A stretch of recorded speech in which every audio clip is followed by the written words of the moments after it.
Hey everybody, Bill here, back on my channel making my next video. As you all can see, Iris made her first video. I had to do a little coaxing. She was a little afraid, a little nervous. You know, you could tell in her first video she's a little nervous because she's not used to doing that kind of thing. But I think she did all right. You know, she talked about her country and, you know, talked about us and, you know, why she talked to me in the first place and all that. But so I'm going to make another video here, and I'm going to talk a little bit about her and, you know, kind of talk some more about how our relationship's progressing and where we're going from here, and, you know, hopefully what's going to happen in the future for us. And by the way, thank you, Iris, for making that first video. I appreciate it. And so let's get started on this one. So first of all, I'll talk a few things about her video. Okay, so she mentioned that she doesn't have a lot of opportunity. Okay, the town she lives in has like 50 houses, and it's like, I think there's one business there. It's like a resort or something. I don't know, but you know, she doesn't have a lot of opportunity there. So of course, they don't have a car. You know, her family. It's funny because she told me that when I first started talking to her, she told me that her family, she considers them middle class, but when I talk to her and I find out about the things that she has to do, and the fact that she doesn't have a car, and you know that they have enough money to just, you know, make ends meet, and you know, she kind of talked to me a little bit about her living conditions, and you know, it's not typically what American people live, the way they live, but she told me she was middle class. And I mean, I'm not bashing her at all, but you know, in America, the way she lives would be considered pretty poor. And you know, it's just the fact that the Filipino people see things differently than you know, American people do. So again, I talked about in my other video how, you know, you got to take my culture and her culture, and you got to kind of meld them together and try to, you know, blend them together so they can become one culture. And that's one reason why I'm going over there, because, you know, I need to see how she lives. I need to see, you know, what the traditions of her family and her people are like, you know, because they're different from us. It's just different. But anyhow, let me talk a little bit about her. So she mentioned the fact that she has a sideline job trying to make money. She does. She's like a makeup artist. People, you know, maybe have a wedding or, you know, a graduation or something, some kind of event, and they want someone to do their makeup. She does that. She's also an affiliate online. She sells products online to try to make money, and she does a few other things too. But you know, she's self-sufficient. Okay, she doesn't, like, you know, sit around wishing life would be different for her, because where she lives, there's really is no opportunity. The closest town that's a big town is probably 20 miles, 25 miles away from her. You know, and of course they don't have a car. So every time she'd go to town, she'd have to pay someone to take her there and pay someone to bring her back. So, you know, it's really kind of a struggle for her to try to find a job. I can respect that. And it's kind of funny because as I got to know her, she was talking to me about, you know, their mode of transportation over there. Okay, they have vehicles. You know, you can pay someone that has a vehicle to take you somewhere, but that's kind of expensive. So the cheaper alternative to be able to get around there is to have what's called a tricycle. She calls it, well, I think she calls it a tricycle, but whatever, tricycle, whatever it is. But you know what, as an American, when she told me that, I kind of laughed. She goes, why is that funny? And I said, well, because in America, a tricycle is a three-wheel vehicle that a little kid rides around. You know, they're like this big, and a little, you know, 3 or 4-year-old kid rides around on them. Well, there, a tricycle is they take a motorcycle and they add a cage, a frame to it on one side, or maybe both sides, depending on what kind of bike it is, how big it is. And they build a cage, and they add a third wheel on the outside, and then they put seating in there, and the spot where you could put, you know, if you want to go to the store, or you want to go to the market, you know, or shopping or whatever, you have a place to put your stuff that you bought. But that's the major mode of transportation. There's tricycles everywhere. So that's the major mode. So that's what a tricycle is over there. If you hear someone, you know, if you're a foreign guy or an American guy and you're talking to someone in the Philippines, and they say, yeah, I took the tricycle to the store today, I took the tricycle to wherever, you know, to the restaurant. That's what they're referring to. It's a motorcycle with basically a sidecar on it, but they're all homemade. You know, they're probably not very safe. And I worry every time she gets on them. It scares me because I can just envision in my mind, you know, one of the wheel falling off or the whole thing breaking off. You know, I just worry about it. So please, Iris, be careful. Please be careful, Iris. Please, I don't want you to get hurt. Okay.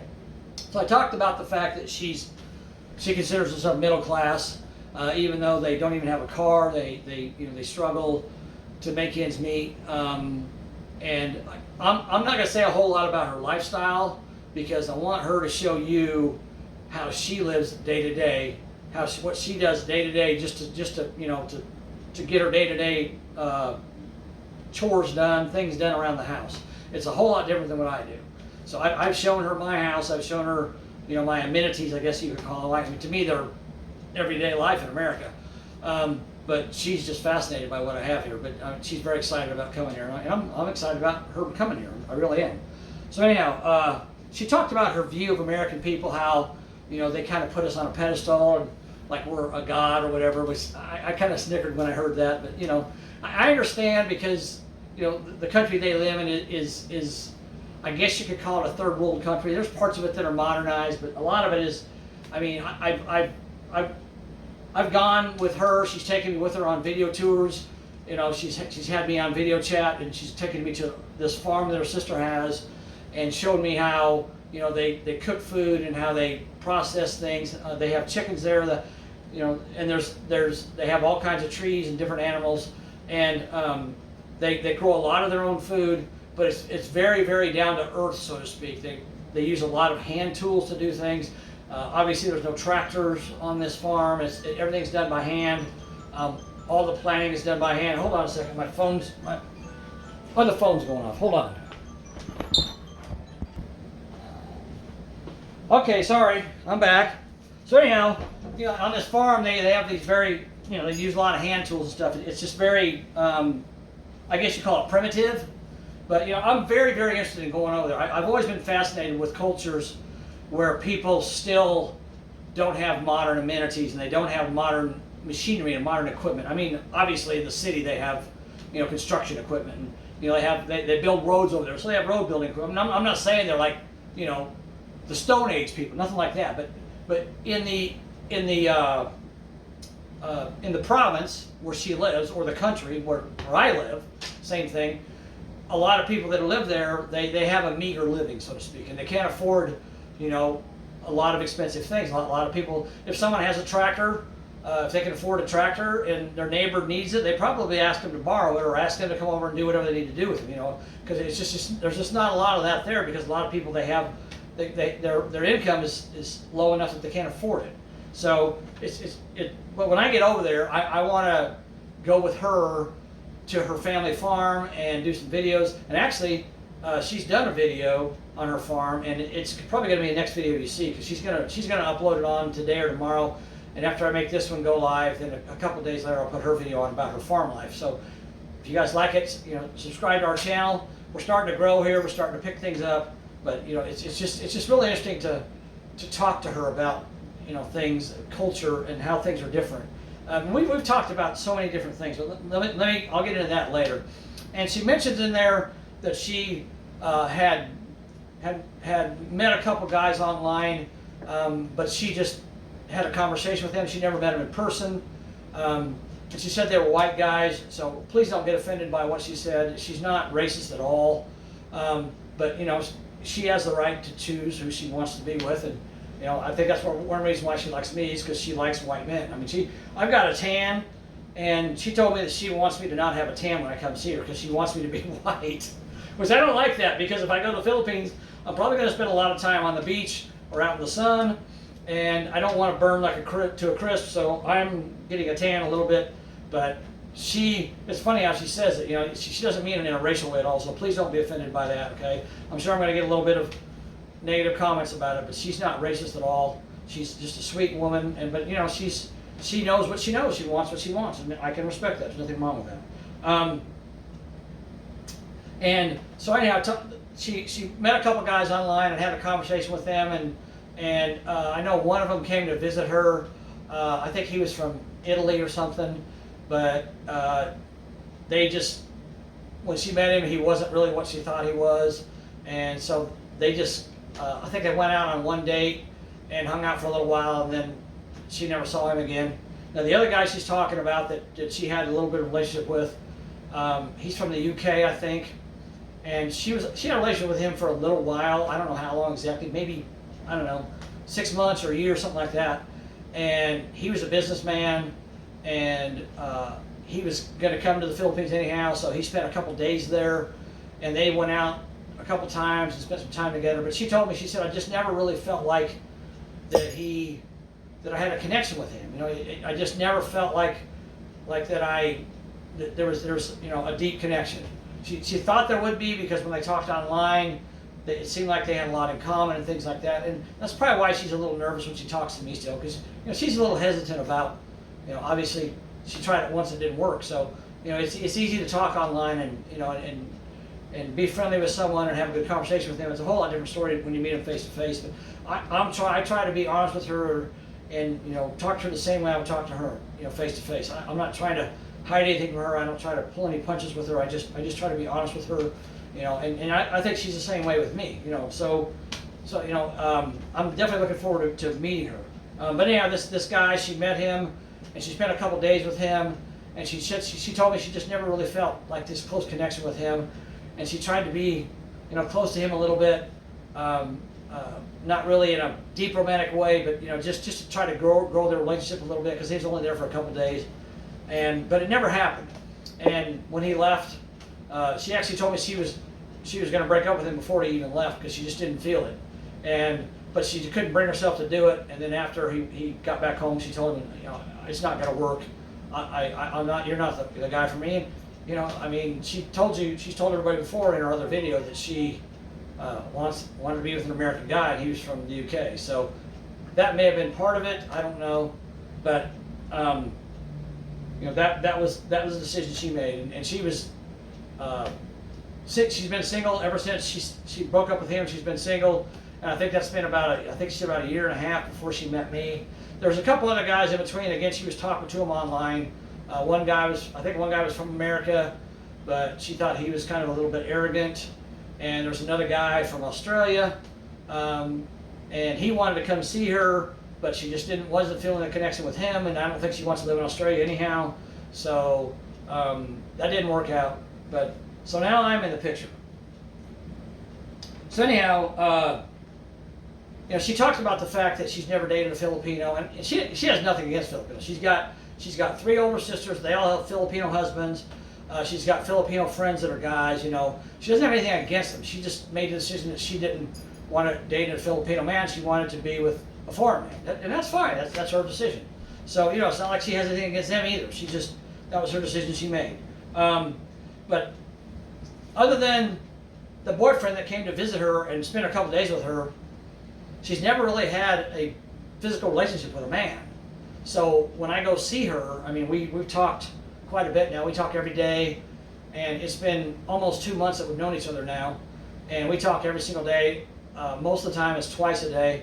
And in case you don't know, the Philippines is 13 hours ahead of. Well, I'm in central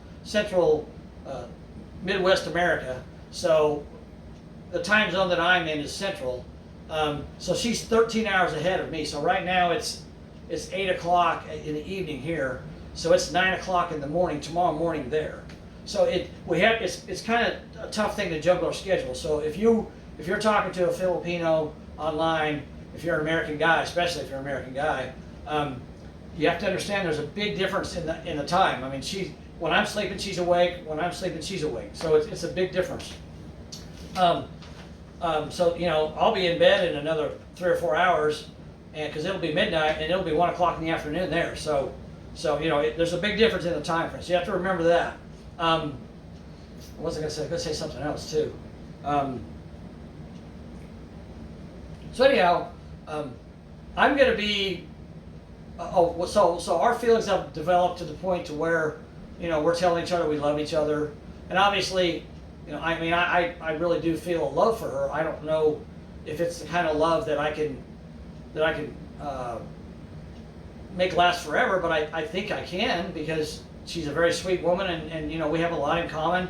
And you know, it surprises me that she's the age she is, and I'm the age I am, and she's interested in me as a future partner, because she's a lot younger than I am. I mean, you can see by the video that she's a lot younger than me, but it's very common over there, and you'll find out if you're, you know, if you're a foreign guy or if you're an American guy, and you want to try to meet a Filipino woman, you'll find out that it's very common for the young Filipino ladies over there to want to be with older men. And she, you know, she explains it very well in her video. She talks about how, you know, that we're responsible, and we're, you know, we're laid back, and we're loving and kind and dependable, you know, and they feel safe around us. And again, their culture, she talks about traditional values. Their culture is taught to respect not only their parents but their grandparents. So they have respect for people of all ages. And you know, over there, you know, it's probably like it is everywhere else. You know, there's young men and women that they don't want to get married, they don't want to get tied down. They just want to have a good time, and they want to have fun. And I don't know everything about the traditions over there, but I think, if I'm correct, if a Filipino guy marries a woman over there, and they have a child together, and then he decides to leave her, he pretty much does whatever he wants. And she usually ends up with the child, and I don't think they have child support over there, so she's struggling trying to make ends meet. She's trying to, you know, provide for her baby and herself, and of course if she has more than one child, it's really difficult for her. So if you talk to a Filipino woman over there and she's got children, you need to understand that she's probably going to be struggling unless she has a really good paying job, which a lot of them don't. But you know, you're going to have to take that into consideration. If you're going to bring her over here, you're going to have to bring her children over here too. What was I going to say? I can't remember. So anyhow, you know, you just have to think about that. Oh, I know what I was going to say. So in the Philippines, I know they're working to change it, but divorce is not allowed in the Philippines. So and I may have mentioned this before in my last video, but if a woman and a man become separated, they have to pay for what's called an annulment, and they have to pay the government. They have to send paperwork in explaining why they want to get their marriage annulled, and the government has to actually review the paperwork and the reasons why, and then they have to approve it. Of course, if they don't approve it, you can't get it, and it's very expensive too. So a lot of times, if a woman's married and her husband decides to leave her, then she's just kind of stuck, because she can't afford to get an annulment, and her husband won't get one because he don't care, and you know, he just goes out and has girlfriends. So you know, they struggle. And of course, for a woman, you know, if you're a guy like me and you want to meet a Filipino woman, and you're thinking about bringing her over here and marrying her, well, you know, if she's separated from her husband, you're going to have to pay the cost of the annulment to get her marriage annulled, because she can't afford it. So just, you need to remember that, consider that as well. Okay. All right, let's move on to the next subject. So anyhow, I said that she's the first physical relationship that I'm going to have she's going to have with me is when I go over there, because I talked about this before, guys.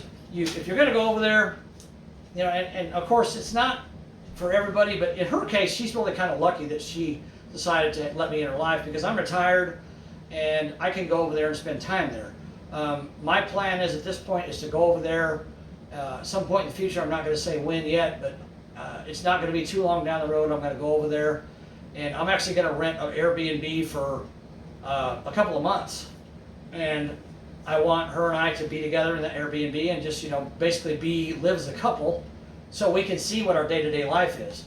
And you know, not everybody can do that. It's kind of tough if you're younger than me and you have a job and you have responsibilities, you know, whatever, for you to do that.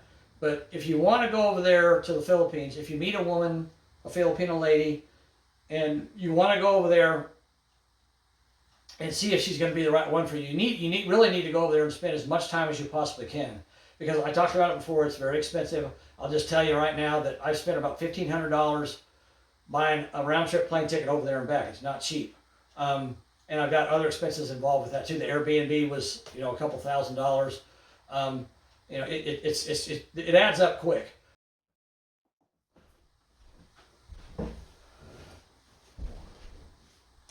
But I'll do it for Iris because I want to go over there and I want to spend time with her. And I know it's not something everybody can do. If you got a job or responsibilities, then you probably can't go over there and spend a couple months like I can. But you got to understand that the Filipino people have a way different lifestyle than American people, or if you're from another country, wherever, than Canadian or UK or wherever. They have a lot of very different lifestyle than a lot of the more developed countries do. So you need to go over there and you need to kind of immerse yourself in their traditions and their lifestyle to understand that when they come here, they're probably not going to acclimate themselves immediately to your lifestyle. I mean, I think when Iris comes over here, she's going to love it. But it doesn't mean she's going to understand it and be able to take it all in all at once. So if you go over there and you kind of look at how they live and spend time with them, I want to spend time with her family. Like I said, I want to go to her sister's farm. Her other sister has a resort. I want to go there. I want to meet her different family members and just go and just be a part of her life every day, so that we can get to know each other better. And I can know her family, and what her family's thoughts are as far as, her coming over here. Because she's, like I said in my last video, she's literally leaving everything behind. She's bringing a suitcase full of clothes and, maybe a few personal items, and she's coming over here, and that's it. She's leaving everything. So it's a big, big step for her. You guys got to understand that. Okay. So now I talked about, in the last video, how her and I met. So I'm gonna tell you guys now how we met. So I said in my last video, I've always had kind of a bucket list dream of going either to Australia or to the Philippines. And I chose the Philippines over Australia because it's more of a tropical island type thing, and I think there's a lot more opportunity there to see things. And then, of course, in my research, I found out that there's ladies over there who love American men. So I thought, well, why not go over there? And from what I read, they have a lot of traditional values over there, and I'm like, I'll go over there and visit, and maybe I'll meet a nice young lady. Well, then I started doing research online, and I'm on Facebook a lot, and I started, because of my research, I started getting notifications from Facebook about stuff concerning the Philippines. So I started looking at it, and of course then all of a sudden I started getting these friend requests from these Filipino people that I don't even know. So I'm looking at their profiles, and I was like, yeah, this lady's married, this lady's not really who I'm looking for, or this lady has children, and I don't really want children because I'm 61 years old. And so I just keep looking. But then I start looking through the profiles that Facebook was recommending to me. I started looking through their friend list, if their friend list was public. And I'm going through one friend list of somebody one day, I don't even know who it was, and I see this beautiful woman there, and I'm like, wow, this woman's really pretty. And I click on her profile, and it says her name on there, Iris, and that she's single and that she doesn't have any kids. And I look down, and that's the thing you got to be careful of, guys. You got to make sure you look at the profile and make sure it's legit, because there's a lot of scammers out there. So I always look down through the profile. If they're real, they're going to post pictures about their life. They're going to post pictures about their family. They're going to post pictures about themselves. They're going to post, maybe something else they saw on Facebook somewhere else. They're going to, share it on their Facebook page, like I do on mine a lot. But her Facebook profile was just full of pictures of her and her family and everything else. I thought, well, this is kind of nice. So our message, and I said, hey, my name is Bill, and I think you're beautiful, and I'd like to get to know you. And I didn't think a whole lot of it, because I could tell she was a lot younger than me. And I thought, well, I've heard the rumors about how the Filipino women like older men, so I thought, what the heck? So I sent her a message, and I don't remember if it was the next day or not. I think it was the next day. I opened up my Facebook, and here's this message from her. And she said, thank you, I appreciate the compliment. And it just so happened when I was opening up my Facebook that she was online at that time. She was on Facebook. And so I said, well, you're welcome. I'd like to get to know you a little bit. And we started having a conversation. We talked for probably, I don't know, half an hour, 45 minutes, maybe an hour. We just messaged back and forth. And then out of the blue, she's like, I said, I'd really like to get to know you better. And she says, well, if you want to know me better, you should call me, or you should video chat me. And I'm like, when? And she says, right now. And I said, really? And she says, yeah. So, like she said, she was concerned that I was not a real person, because there's a lot of them on Facebook. If you're on Facebook, you guys know that. So I clicked the video chat button. She said, I'd like to talk to you for a couple minutes, okay? So I hit the video chat button, and I think it was probably around 9 or 10 o'clock at night here, which would mean it was be like 10, 11 o'clock in the morning there. So I hit the video chat button, and it started ringing, and pretty soon she picks it up, and there she is, this beautiful woman I saw on Facebook. And we start talking, and we're talking, and we're talking, and I think we ended up talking 2 or 3 hours. And when I hung up from her, I was feeling really good about it, and she said she was looking forward to hearing from me again. And of course, we chatted back and forth through Facebook Messenger, and continued to talk. And by that time it was like 1 o'clock in the morning. I had to go to bed. But the next day when I got up, it was I got up at 8 o'clock in the morning. Well, it's 9 o'clock at night there, because that's 13 hours ahead of us. So I started messaging her again, and then she wanted me to call her again, so I called her again. We talked for another 2 or 3, 4 hours. And ever since then we've just talked every day. We talk, once at least once a day. Most of the time it's twice a day. And we have to work our schedules because, it's of the time difference. So, but we talk every day, and we've talked every day for almost 2 months. And that's how I met her. I met her on Facebook. So, and I was on Filipino websites before that, looking at that stuff. And I'll talk a little bit more about those maybe later on. I have concerns about whether they're legit or not. I know some of the women on there probably are, but I'm sure there's a lot of fake profiles on there, unfortunately.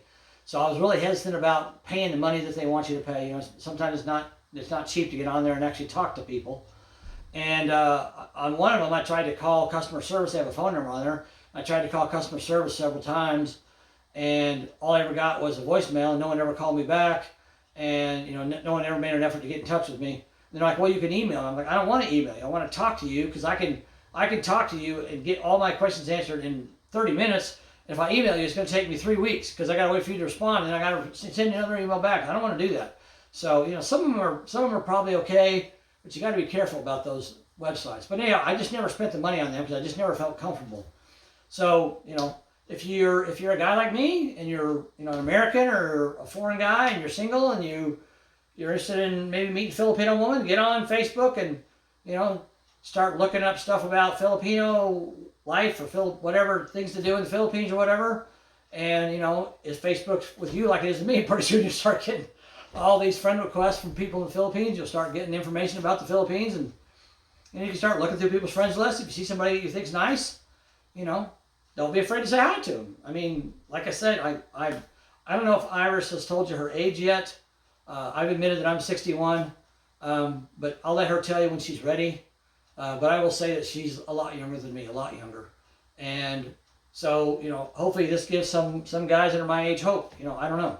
But, they're out there. You don't have to pay a website. You don't have to pay a dating website. You can find them on your own. I did. It's not that hard to do. And I just talked about the age difference, so we need to talk about that. The other thing you have to understand is when you talk to these ladies, you need to really be aware of the social differences between them and you, because the Filipino lifestyle is obviously different than the American lifestyle. In America, it's very common for people to get married and divorced, just on a whim. It's very common for people to have these friends with benefits relationships, or to maybe have a girlfriend or a boyfriend for a week or a month or 6 months, and then just move on and go find somebody else. It's not that way in the Philippines. Women over there, they want to be treated with respect. They want to be treated with dignity.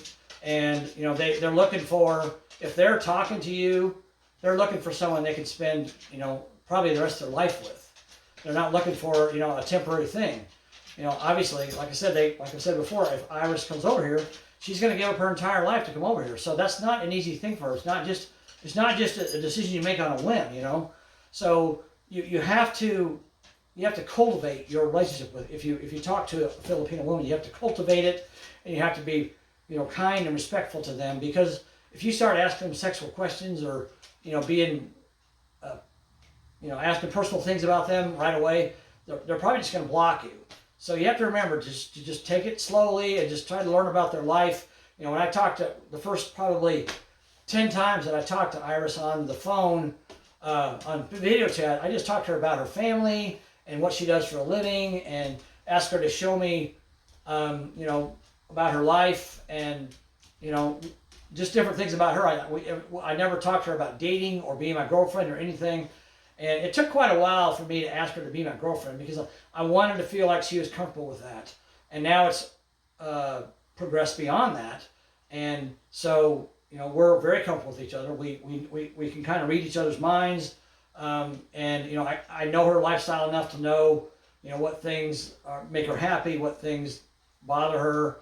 But she's a very particular woman. She wants certain things, and she's very like perfectionistic, so to speak. And I see that in her when I talk to her, and I love it, because I know when she comes over here, she's gonna be someone who really focuses on being like she said in her video, being a traditional housewife and doing the traditional things. And I know there's people that are gonna watch this video, they're gonna cringe, and be like, "Oh my God, I don't want to do that." Well, you know what? If you don't want to, that's fine. That's your decision. You can have the life you want to have. But I want a traditional woman in my life, and Iris is a traditional woman, and she's taught that from a child, to be the traditional values, and I love that about her. And I really hope that her and I can blend our two cultures together, and I can go over there and I can visit her, and I can come back here, and we can start talking about the possibility of maybe getting married someday. I don't know. Maybe, I'm not even going to say it won't happen while I'm there. I don't know. If I go there and I meet her, and I just,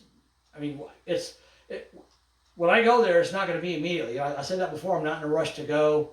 I had planned on going later in the year to see her, but our relationship has really progressed to the point that I don't want to wait that long. So I'm going to go a little sooner. And like I said, I'm not going to say when at this point. But if I go over there, it's not going to be immediate. It's going to be 2 or 3 months down the road before I go. But if I go over there, and if I continue to talk to her between now and then, our relationship continues to grow, and I go over there and we just really hit it off immediately, and I can see that she's what she says she is, and she's someone who really is going to take an interest in me, and in us as a couple, and our lives together, then I'm not going to sit here and say that I won't come back home engaged, or I don't know what it takes to get married over there.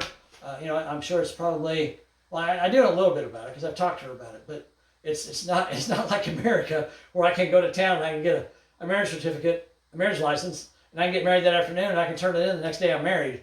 Over there, it's a lot more difficult process. So we got to go through that if we're ever going to get married.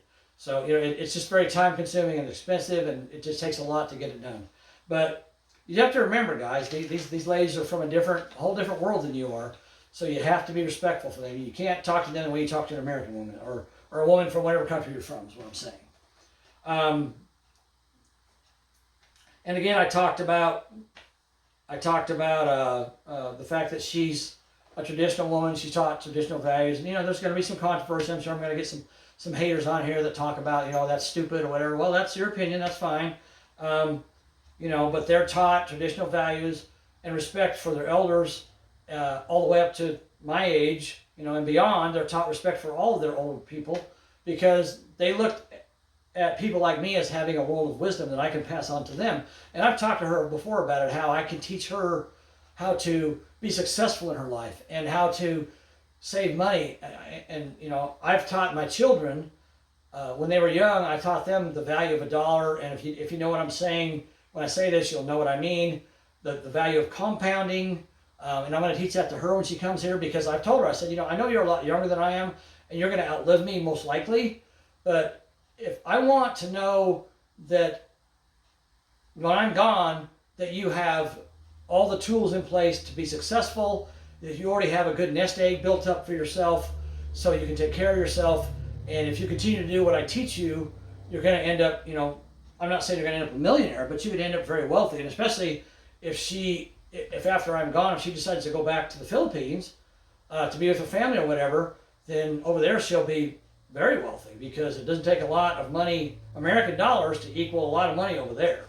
So I'm not rich. I have money.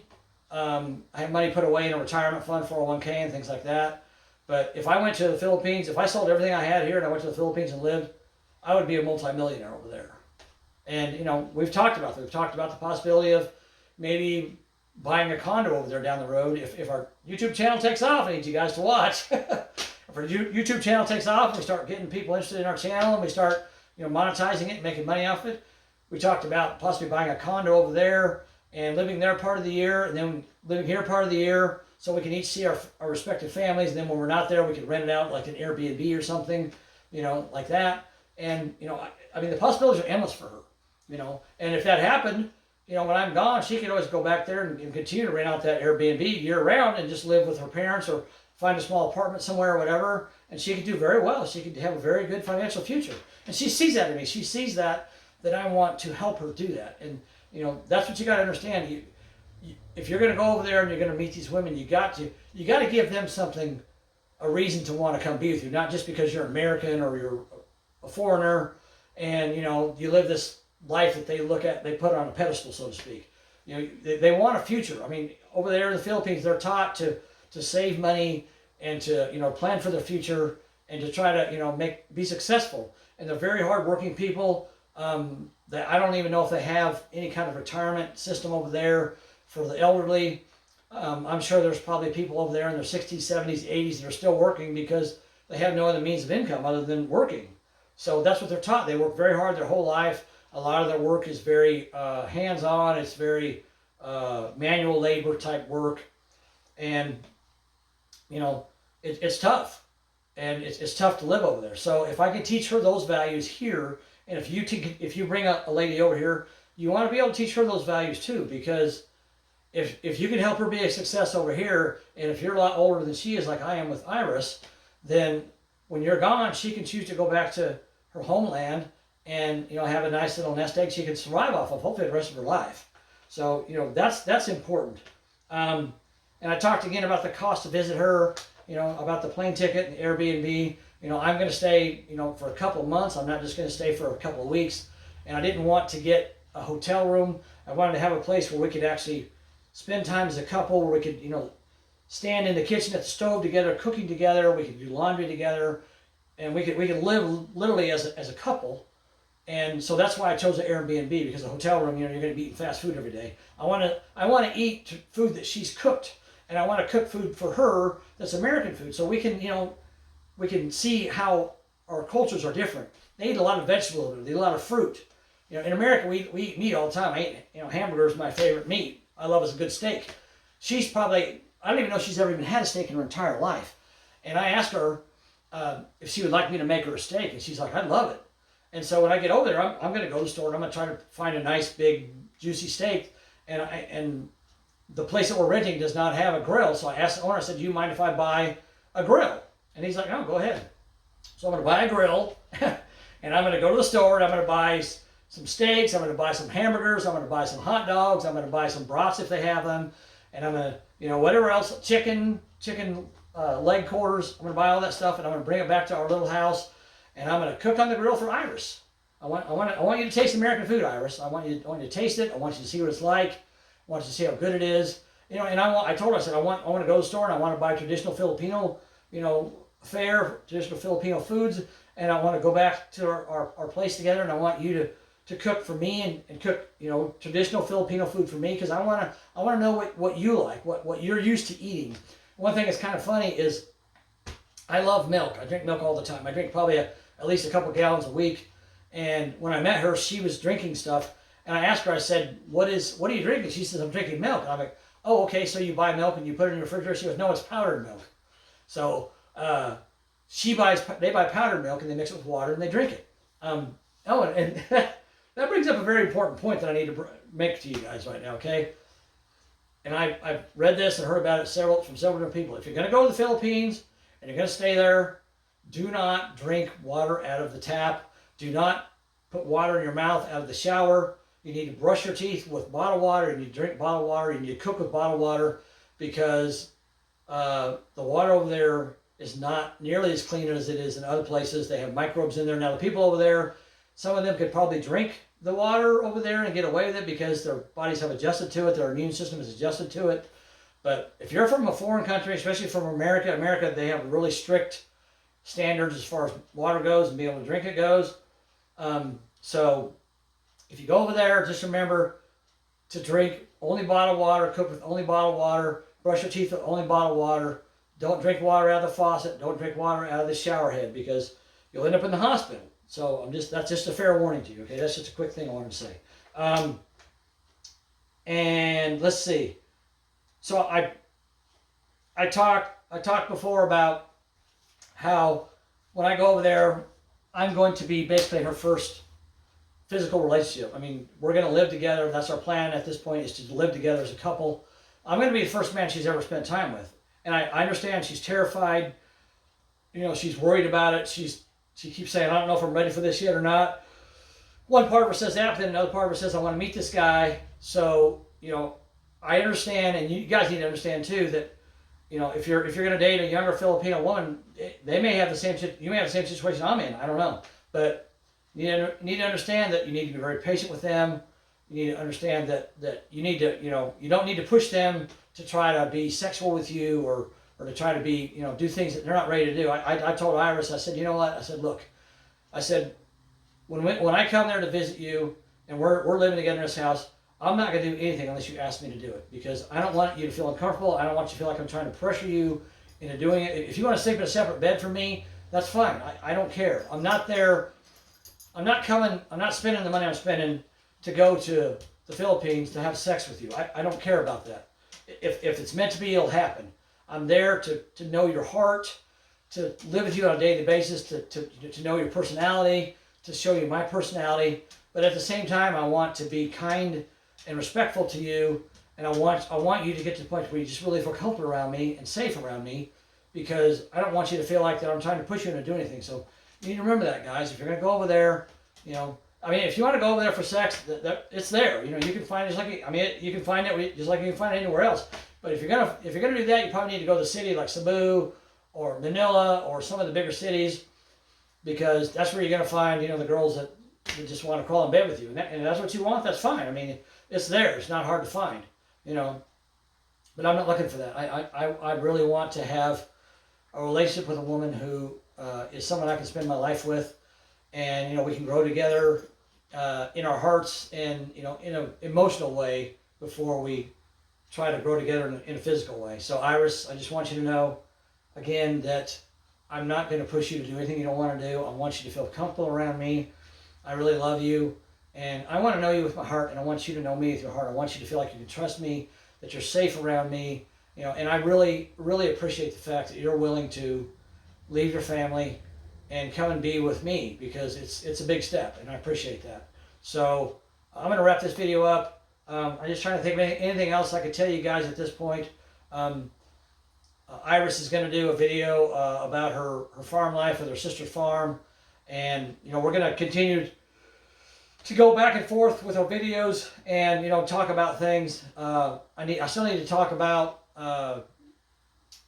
getting a visa, and I need to learn a little more about it, because I don't really fully understand it yet. But I need to talk more about what it takes to be able to get married over there, and what, if you're a foreign guy, what you need to have if you're going to go over there, what you need to take with you for considering marriage, and just you know, continue to talk about our life together. And I'd like to show you if there's Filipino ladies who are possibly interested in, you know, meeting an American guy or you know, a foreign guy. Not me, I'm not available, sorry. But I just want to show you what my lifestyle is like here, what my traditions are here, and also so Iris can see that. Iris can see that I what she can expect to come into when she comes over here, so to speak. All right. My mouth is dry, and I need to get up and do some things. So I appreciate you guys watching. I hope this was interesting for you. You know, please subscribe to the channel. We only have a few subscribers now, and hopefully as things pick up, watch the videos I put on. Iris, she's got a beautiful voice. She's just a sweet lady. I went to a concert recently, and I was very surprised, because when I went to the concert, I called her and we were video chatting. And at some point I said, you know, it was getting late at night here, and she had things she needed to do. And I said, you know, if you need to go because you have things to do at home, you have chores to do or whatever, then, you know, you can go ahead and go. She's like, no, I want to stay with you. I want to watch this with you. And she actually spent the entire concert with me, just watching on the phone. She was watching me. She was watching the concert go on, and I just really felt a real connection with her because she just really took a deep interest in my life, and she has. She's taken a very deep interest in what I do and what my life is like here, and I just really appreciate that. So I want to kind of show my house and things I have here and what I have to offer her. And if you're going to do this, you probably need to do the same thing with your life. So the ladies, if there's a lady who's interested in you, she can kind of see what your life is like, just like you can see what her life is like. So you can both make a decision. Well, is that something I want to, inject myself into, so to speak? Because if I go there to see her, I'm going to go see her for a couple months, and then we're going to make a decision what we want to do, and then we're going to either continue a relationship or we're not going to continue it. But if she comes here, it's permanent. So you need to understand that if a woman's going to come here, she's going to want to see what she's putting herself into, what situation she's putting herself into, because it's not a temporary thing like when I go over there for a couple months. It's permanent. So it's a good idea, I think, for you guys to do that too. But anyhow, that's it for now. I appreciate you guys watching. Again, subscribe to the channel. Even if you just watch the video, just subscribe just to help us out. I mean, if you don't come back, you don't come back. But I'd really like to see single guys who are foreigners or are interested in the Filipino lifestyle to subscribe to the channel, and also like to see Filipino ladies who are interested in meeting a foreign guy. See them subscribe to the channel. And by the way, ladies, when I come to the Philippines later this year, Iris and I, we want to take some time and we want to interview some Filipino ladies that are single, that are looking for a guy, and we want to put your video on our channel so that we can possibly get you hooked up with someone, and you can maybe meet someone the way I did with Iris. We can maybe pass along a Facebook account or profile or whatever. I'm not going to post that on my page because it's private information, but we're trying to work something out to where we can allow a Filipino lady who we interview to meet up with a guy who's subscribed to the channel. Maybe we'll set up an email address where they can kind of each one can send us an email, and then we can try to put them in touch with each other. So if you like that idea, if you're a single guy that's a foreign guy, or if you're a single Filipino lady who wants to meet a foreign guy, please subscribe to the channel and keep watching, because we're going to keep making these videos. As the time gets closer, then it's going to get more exciting, and I'm going to start getting really excited about this. So I appreciate you guys watching, and stay tuned to our channel, and keep an eye out for Iris's video about her sister's farm life coming up next. All right, guys, that's it. Thanks for watching. Talk to you later. Bye.